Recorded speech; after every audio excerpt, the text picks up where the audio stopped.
एक और SME IPO पर सवाल सेम है, अपॉर्चुनिटी या ट्रैप। लोग सिर्फ जेम पे देखकर अप्लाई कर रहे हैं लेकिन बाद में लोअर सर्किट और एग्जिट नहीं मिल रहा। अपोलो टेक्नो आईपीओ सच में अपॉर्चुनिटी है या एक और एसएमई ट्रैप है?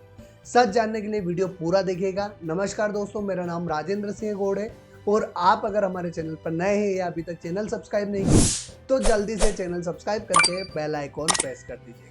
उससे पहले बात करते हैं नेपच्यून लॉजिटेक लिमिटेड की, एक और एसएमई आईपीओ जिसकी आज लिस्टिंग देखने को मिली, जो कि 20% नीचे खुला और 24% नीचे की लिस्टिंग होते हुए दिखी। मतलब 126 रुपए वाला शेयर 95 रुपीज के आसपास लिस्ट होता हुआ दिखा। करीब करीब मोटा मोटा अगर बात करें तो 60,000 रुपए के लॉस के साथ इस आईपीओ ने अपनी मार्केट में शुरुआत की। तो अपोलो टेक्नो के आईपीओ में क्या होने वाला है, चलिए जानते हैं। अपोलो टेक्नो इंडस्ट्रीज लिमिटेड का इनकॉर्पोरेशन 2016 में हुआ था। ये कंपनी मैन्युफैक्चरिंग और टेक्नोलॉजी सेक्टर में काम करती है, स्पेशली कंस्ट्रक्शन इंडस्ट्री के लिए एडवांस इक्विपमेंट बनाती है। कंपनी का कोर फोकस है ट्रेंचलेस टेक्नोलॉजी और फाउंडेशन इक्विपमेंट, जो मॉडर्न इंफ्रास्ट्रक्चर प्रोजेक्ट्स के लिए काफी इंपॉर्टेंट हो चुके हैं। बिजनेस मॉडल और अगर प्रोडक्ट की बात करें तो company mainly heavy construction equipment design और मैन्युफैक्चरिंग करती है। नंबर 1 पर आता है हॉरिजॉन्टल डायरेक्शनल ड्रिलिंग यानी एचडीडी रिंग्स। पाइप, केबल और यूटिलिटीज को बिना जमीन खोदे इंस्टॉल करने के लिए environment friendly technology, smart cities, gas pipeline और टेलीकॉम प्रोजेक्ट्स में हाई डिमांड है। नंबर 2 पर आता है diaphragm drilling rings. Deep excavation, fluid protection और स्ट्रॉन्ग फंडामेंटल्स के लिए यूज होता है। हाई राइज बिल्डिंग, डैम्स और अंडरग्राउंड स्ट्रक्चर में काम आता है। नंबर 3 पर आता है rotary drilling rings. Piling work के लिए, मेट्रो प्रोजेक्ट्स, ब्रिजेस और लार्ज इंफ्रास्ट्रक्चर डेवलपमेंट में यूज होता है। ओवरऑल देखा जाए तो कंपनी इंफ्रास्ट्रक्चर ग्रोथ थीम पर काम कर रही है। टेक्नोलॉजी और इंजीनियरिंग स्ट्रेंथ की अगर हम बात करें तो अपोलो टेक्नो के पास इन हाउस डिजाइनिंग और इंजीनियरिंग टीम है।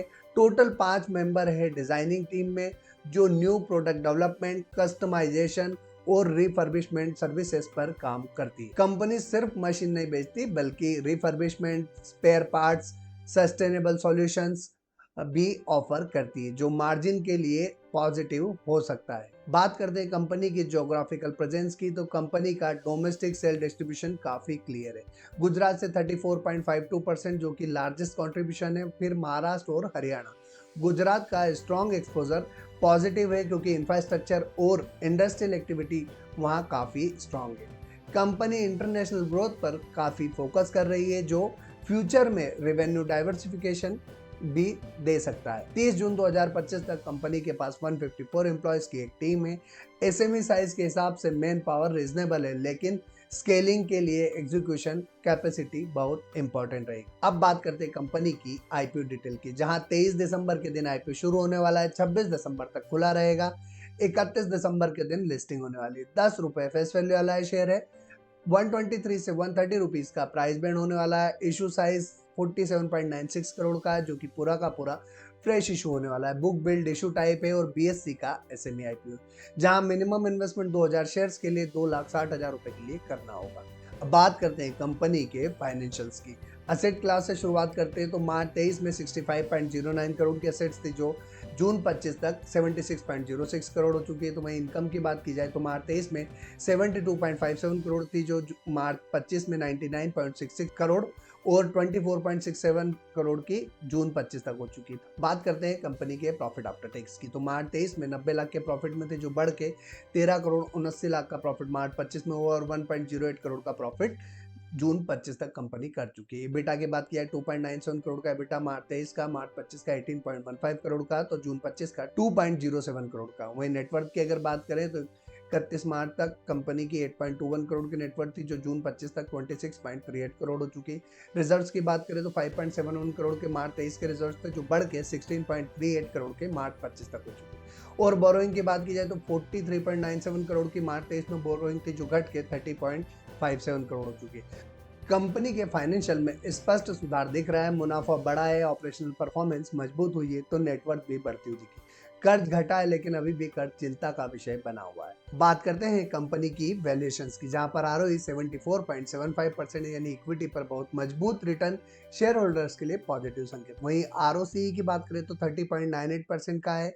डेट टू इक्विटी रेशियो 3.74 का है। कर्ज काफी ज्यादा है, यह एक रिस्क फैक्टर माना जा सकता है। और रिटर्न ऑन नेटवर्थ 54.45 का। नेटवर्थ मजबूत रिटर्न कंपनी की प्रॉफिटेबिलिटी को दर्शाता है। पेट मार्जिन 13.84% का है, यानी मुनाफे का मार्जिन ठीक ठाक है और कांस्टेंट है। वहीं इबिटा मार्जिन की बात किया जाए 18.31% का है। प्राइस टू बुक वैल्यू 11.27 का, यानी वैल्यूएशन काफी महंगी है।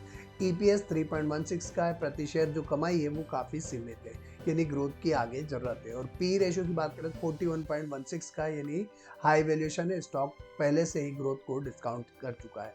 ओवरऑल अगर बात करें तो कंपनी की प्रॉफिटेबिलिटी, रिटर्न रेशियो बहुत मजबूत है, लेकिन हाई डेप और महंगा वैल्यूएशन निवेशकों के लिए एक रिस्क हो सकता है। अब अपोलो टेक्नो को इम्को एलिकॉन इंडिया से कंपेयर करते हैं तो ईपीएस की बात करें तो अपोलो का 13.79 का और इम्को का 84.78 का, यानी इम्को की प्रति शेयर कमाई काफी मजबूत है। वहीं अगर पी रेशियो की बात करें तो अपोलो टेक्नो का 41.16 का, जो कि हाईएस्ट पी रेशियो है, जबकि इम्को का 22.06 का, जो कि काफी बेहतर है। रिटर्न ऑन नेटवर्थ की बात करें तो अपोलो का 54.45% का, जो कि एक स्ट्रॉन्ग रिटर्न ऑन नेटवर्थ है, जबकि इम्को एलिकॉन का 11.32 का, जो कि एक औसतन रिटर्न ऑन नेटवर्थ है।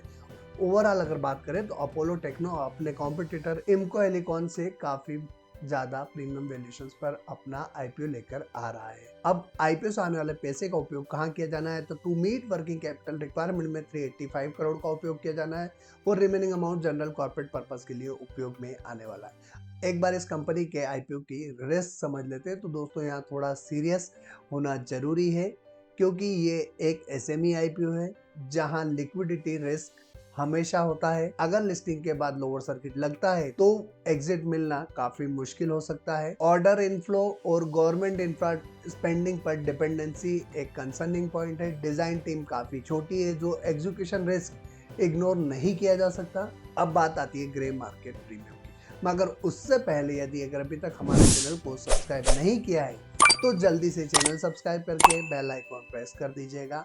ग्रे मार्केट में फिलहाल 13.85% की प्रीमियम देखने को मिल रही है, लेकिन जीएमपी कभी भी बढ़ या घट सकती है, इसलिए सिर्फ जीएमपी को देखकर किसी भी आईपीओ में निवेश नहीं किया जा सकता, क्योंकि आईपीओ इन्वेस्टिंग भी रिस्की है। इसके लिए हमने कुछ पैरामीटर बनाए हैं। इन पैरामीटर की सहायता से हम आईपीओ एनालिसिस करेंगे, जिसमें आपको भी मदद मिलेगी। नंबर 1 पर आता है वैल्यूएशन, तो इस कंपनी की वैल्यूएशन प्रीमियम लग रही है। नंबर 2 पर आता है फाइनेंशियल्स, कंपनी के फाइनेंशियल स्पष्ट सुधार दिख रहा है, मुनाफा बढ़ा है, ऑपरेशनल परफॉर्मेंस मजबूत हुई है, नेटवर्थ बढ़ी है और इसकी जो डेप्थ है वो कम हुई है, लेकिन डेप्थ अभी भी एक चिंता का विषय बना हुआ है। पीयर कंपैरिजन की बात करें तो अपोलो टेक्नो अपने कॉम्पिटिटर के सामने एक प्रीमियम वैल्यूएशंस पर आईपीओ लेकर आ रही है और ग्रे मार्केट में 13.85% की, जो कि काफी कम प्रीमियम मानी जाएगी एसएमई आईपीओ के लिए। और ग्रे मार्केट की प्रीमियम सिर्फ एक अंदाजा है, ना कि फाइनल लिस्टिंग की गारंटी। मार्केट सेंटीमेंट की बात करें तो मार्केट का मूड धीरे धीरे ठीक होता हुआ नजर आ रहा है, लेकिन एसएमई आईपीओ की बात की जाए तो वहां पर मार्केट अभी बिल्कुल भी लिस्टिंग पर गेन देने के लिए इंटरेस्टेड नहीं है।